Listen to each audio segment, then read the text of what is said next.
y toda esa curva representa el 100% de la distribución normal. Vamos con un ejemplo.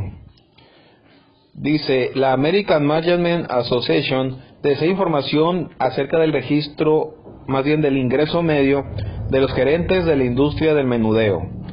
Una muestra aleatoria de 256 gerentes revela una media muestral de 45.420. La desviación estándar de esta muestra es de 2050. A la asociación le gustaría responder las siguientes preguntas. ¿Cuál es la media de la población? ¿Cuál es un conjunto de valores razonables de la media poblacional? ¿Cómo se deben interpretar estos resultados? En general, las distribuciones de los salarios e ingresos tienen un sesgo positivo, pues unos cuantos individuos ganan considerablemente más que otros, lo cual sesga la distribución en dirección positiva. Por fortuna, el teorema central del límite estipula que si se selecciona una muestra lo suficientemente grande, esta va a tender una distribución normal. Y en base a eso, puedo establecer un intervalo de confianza y hacer mi estimación correspondiente. Entonces, para el primero, si yo quiero saber cuál es la media de la población, pues voy a estimar en base a la media muestral de 45.420 la media de la población. Ahora, para establecer en la segunda pregunta el conjunto de valores razonables, la asociación, en este caso, decidió utilizar un nivel de confianza del 95%. Apoyándonos en la fórmula para el intervalo de confianza con ayuda de la distribución normal, obtenemos que los puntos extremos son de 45.169 y 45.671. Y estos puntos extremos reciben el nombre de límites de confianza. Quiere decir que la media poblacional se puede encontrar entre 45.169 a 45.671. Ahí puede contener la media poblacional con una confianza o un intervalo de confianza del 95%. O sea, hay una probabilidad del 95% de que se encuentre la media poblacional ahí. Quiere decir que la media de la muestra de 45.420 se pudiera tomar como la media poblacional.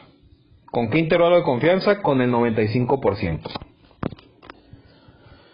De esa forma se interpreta. Ahora, ¿qué otra forma puedo interpretar? Si yo utilizo varias muestras de 256 gerentes, se dice que un 95% va a contener la media poblacional y un 5% no la va a contener de esas muestras diferentes que se hagan.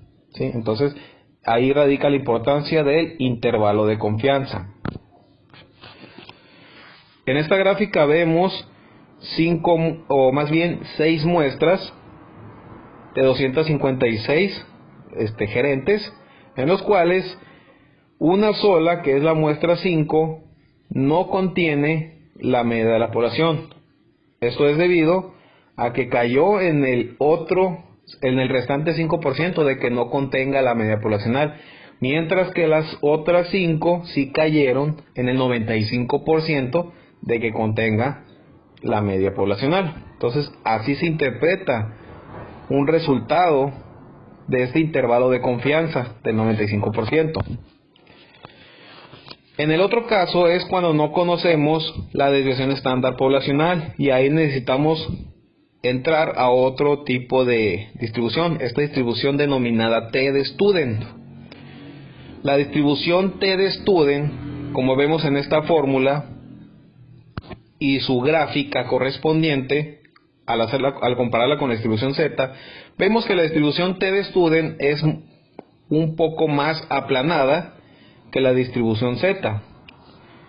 Sin embargo, esta distribución T nos va a dar nuevamente una información valiosa de interpretar la media poblacional al utilizar como estimador, en este caso, la media muestral. Ahora, como no se conoce la desviación estándar poblacional, utilizo como estimador la desviación estándar muestral. Entonces, nada más antes de continuar, hay que tener en claro estas dos cosas. Si no conocemos la desviación estándar poblacional, si no la conocemos, utilizo la distribución T. Pero si conozco la desviación estándar poblacional, utilizo la distribución Z. Entonces, es fácil identificar cuándo utilizar la distribución Z o la distribución T. Entonces, en este caso utilizaremos la distribución T porque no conocemos la desviación estándar poblacional.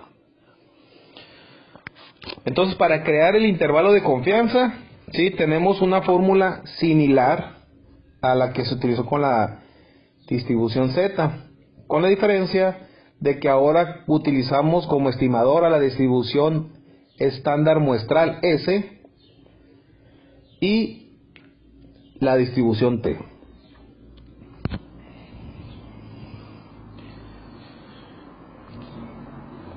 Para crear un intervalo de confianza de la media poblacional con una desviación estándar desconocida, vamos a suponer que la desviación estándar muestrada es normal o aproximadamente normal. De acuerdo con el teorema central del límite, sabemos que este supuesto es cuestionable en el caso de muestras pequeñas y es más válido en el de muestras más grandes.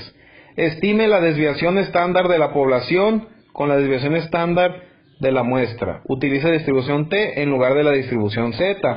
¿Sí? Entonces, simplemente nos apoyamos del teorema del límite central de que entre más grande la muestra va a tener una distribución normal y también la distribución T tiende a tener una distribución normal, aproximadamente normal.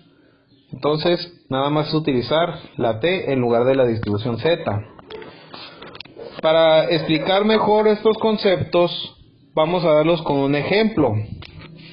Tenemos un fabricante de llantas que desea investigar la durabilidad de sus productos. Para ello selecciona una muestra de 10 llantas que recorrieron 50,000 millas y se revela que tiene una media muestral de 0.32 pulgadas de cuerda restante. Esto es un desgaste, o sea, hay una media de ese desgaste de 0.32 pulgadas y una desviación estándar de 0.09 pulgadas en base a la muestra de 10 llantas. Quiere decir que tenemos una desviación estándar muestral. Vamos a construir un intervalo de confianza del 95% de la media poblacional.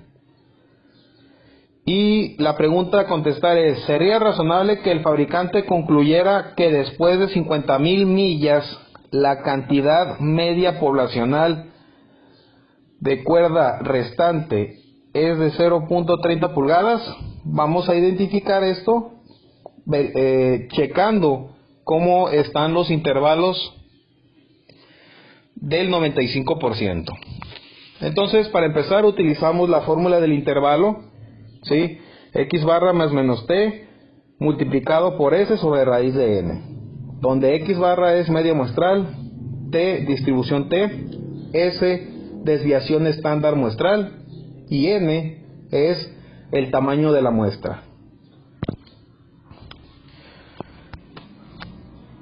Lo único que nos faltaría es determinar la distribución T o la variable T. ¿Cómo determinamos esto? Con ayuda de la tabla de la distribución T, dicha tabla que ya se envió a sus correos, verificamos el intervalo de confianza de interés, que en este caso es de 95%, y tenemos que cruzar con los grados de libertad, pero necesitamos saber cómo vamos a darle valor o qué valor darle a los grados de libertad. Los grados de libertad vamos a utilizar la fórmula n-1, donde n es el tamaño de la muestra. En este caso el tamaño de la muestra es 10 y lo restamos menos 1, que es igual a 9. Por lo tanto voy a dar 9 grados de libertad para que coincidan con el 95%, y verificamos que en 2.262 sería nuestro valor T, que nos daría de forma directa un intervalo de confianza del 95%. Por lo tanto, una vez sustituyendo todos los valores o todos los datos que nos dieron en el ejercicio, concluimos que tendremos un intervalo de confianza que va de 0.256 a 0.384. ¿Cómo se interpreta este resultado? Nuevamente, si se repitiera este estudio 200 veces, calculando con el intervalo de confianza del 95%, puede que 190 intervalos incluyan la media poblacional y 10 intervalos no lo incluyan. ¿Sí? Entonces, a eso se refiere, ¿no? Tengo mi media muestral, pudiera estimarlo como media poblacional, sí, pero con un intervalo de confianza del 95%.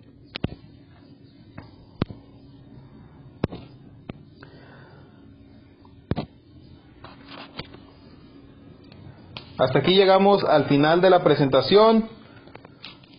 Estén atentos porque seguiré mandándoles videos para que ayuden a complementar sus clases.